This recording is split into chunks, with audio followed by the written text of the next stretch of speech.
Puji Renungan PWP sore hari ini berjudul Kerajaan Allah yang Kekal. Pembacaannya dalam Wahyu 11 ayat 17 sampai 18. Kami mengucap syukur kepadamu ya Tuhan Allah yang Maha Kuasa, yang ada dan yang sudah ada, karena Engkau telah mengambil kuasa-Mu yang besar dan mulai memerintah.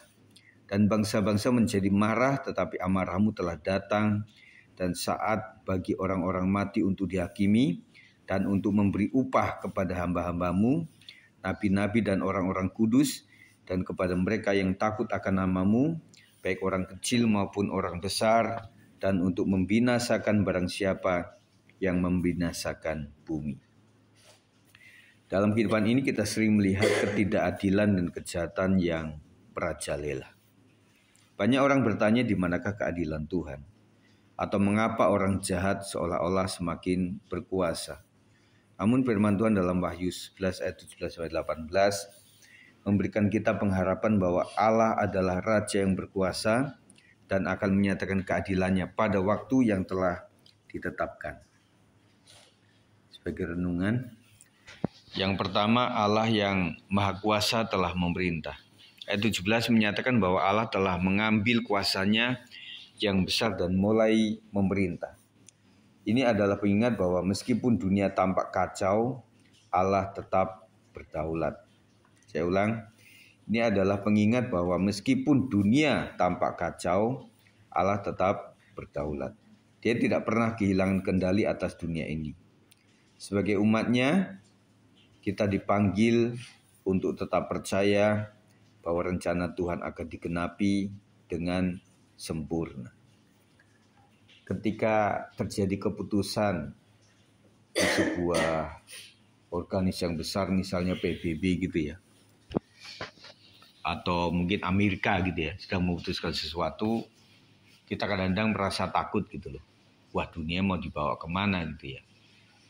Dan pada saat zaman ISIS dulu ya, kita ingat kan. Dan itu juga kita merasa apakah akan dikuasai mereka atau bagaimana gitu ya. Dan bahkan ISIS sampai sekarang pun juga masih berkuasa gitu di beberapa wilayah. Dan melalui medsos saya mendengar bahwa di Kongo itu juga terjadi tuh. Jadi dari kaum yang keras itu memang membantai 70 orang Kristen itu, yang benar-benar dibantai. Dan itu sudah masuk di medsos. Tetapi kita sekarang diingatkan bahwa Tuhan tahu itu semuanya. Bahkan Tuhan izinkan terjadi untuk menggenapi tentang jam kehidupan, jam alam, jam dunia ini loh. Makanya dunia ini sebenarnya tidak akan pernah kehilangan kendali oleh Tuhan gitu ya. Kita dipanggil untuk tetap percaya bahwa rencana Tuhan akan tetap digenapi dengan sempurna. Jadi itu yang pertama, Allah yang Maha Kuasa yang akan memerintah. Yang kedua, penghakiman dan pembalasan Allah yang adil. Ayat 18 berbicara tentang dua hal yang akan terjadi. Yang pertama, penghakiman bagi orang-orang yang menolak Tuhan. Bangsa-bangsa marah kepada Allah, tetapi akhirnya mereka akan menghadapi penghakimannya. Kejahatan tidak akan bertahan selamanya, karena Tuhan akan bertindak dengan adil. Bahkan di dalam penggambaran dunia roh itu memang para martir-martir Tuhan tuh rohnya juga pengen menunggu betul waktu pengadilan kapan gitu ya.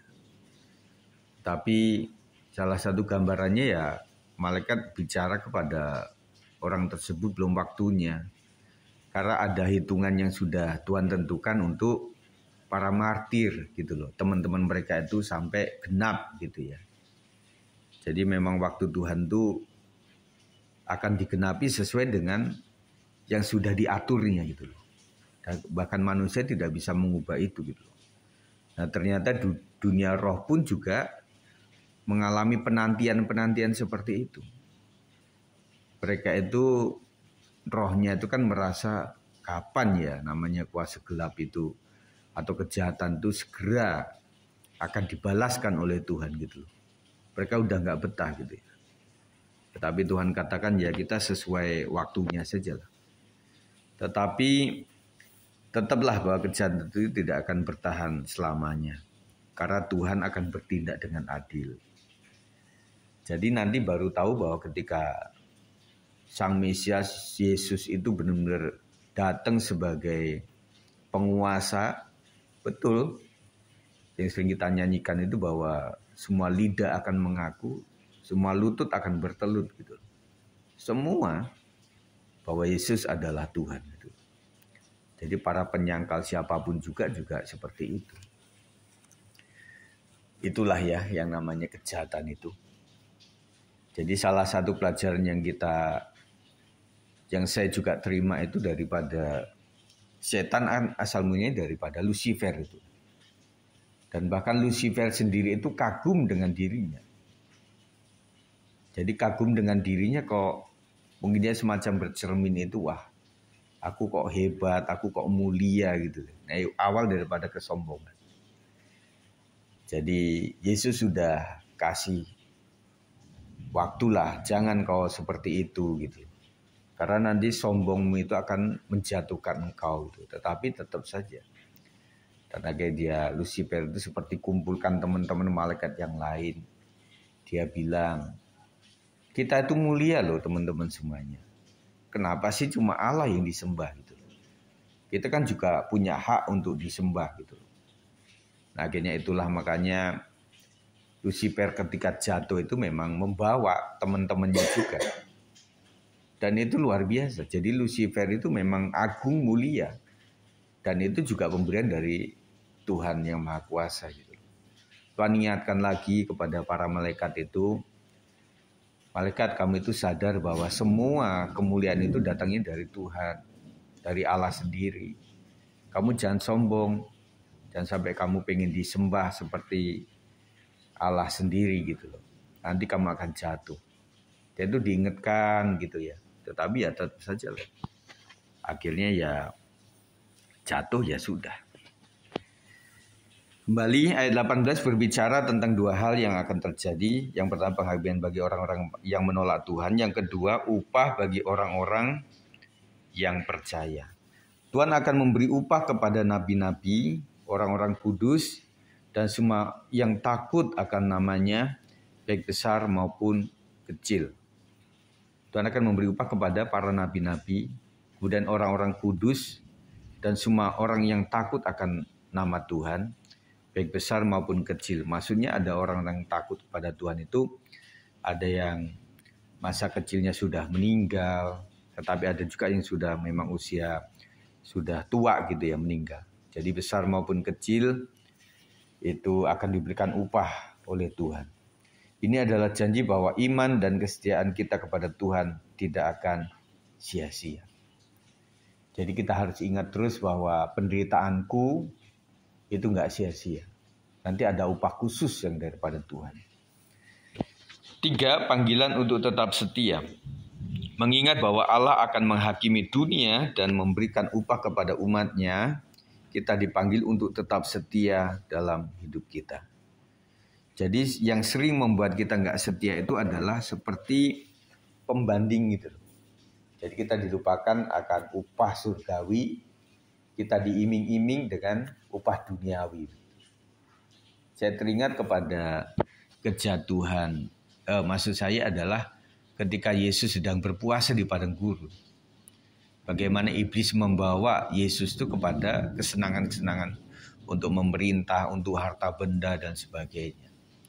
Dia lupa bahwa apa yang diiming-iming oleh iblis itu akan lenyap.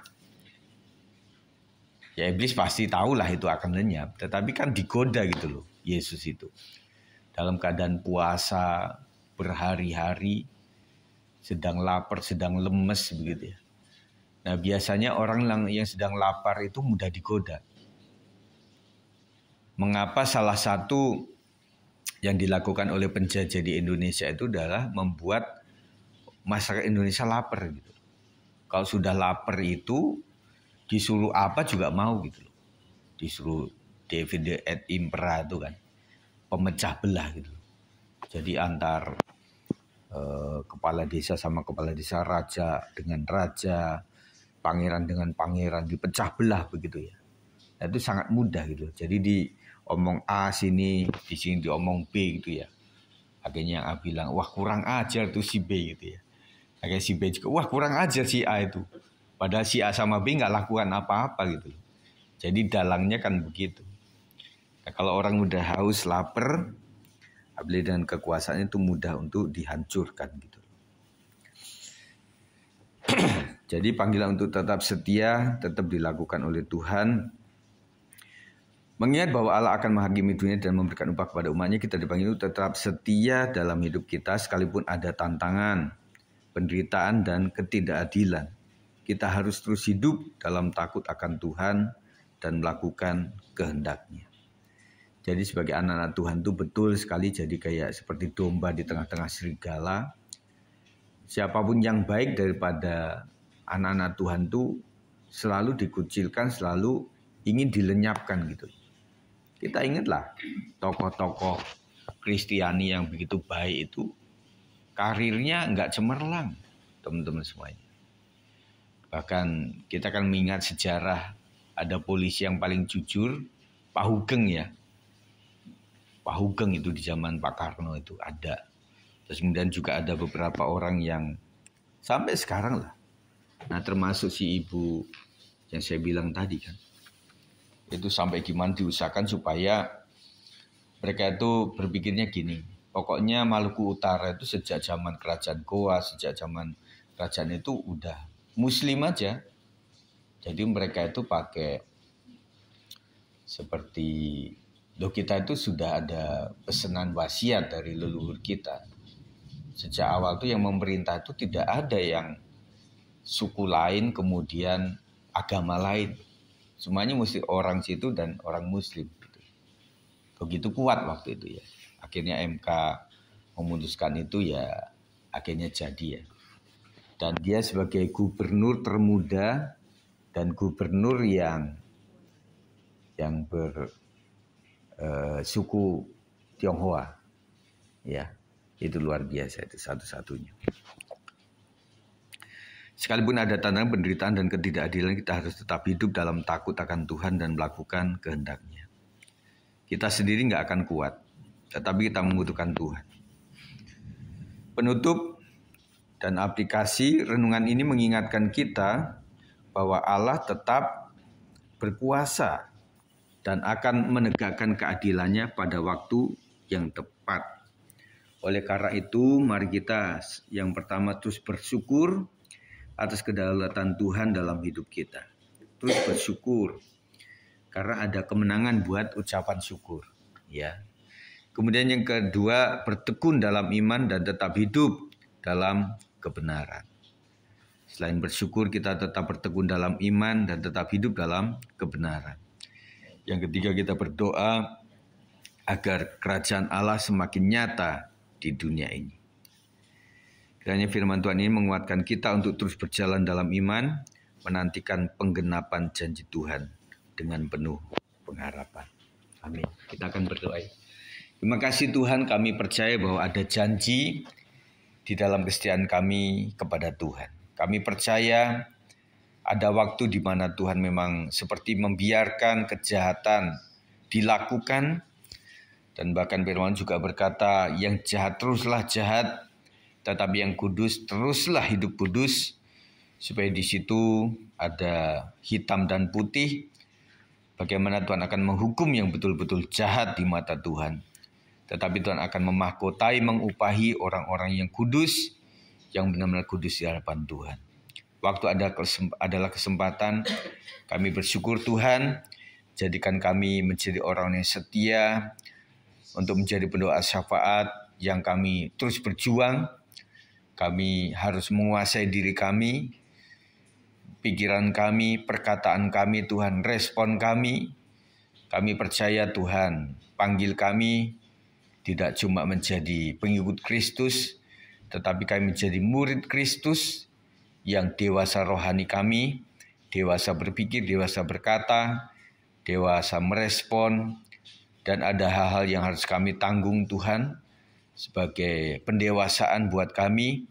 Kami terus diasah yang kadang menyakitkan. Dan kami percaya Tuhan, dengan kami terus setia di dalam proses Tuhan. Tuhan akan menjadikan kami sesuai dengan maunya Tuhan. Jadikan kami menjadi alat Tuhan, supaya kami hidup menjadi berkat Tuhan.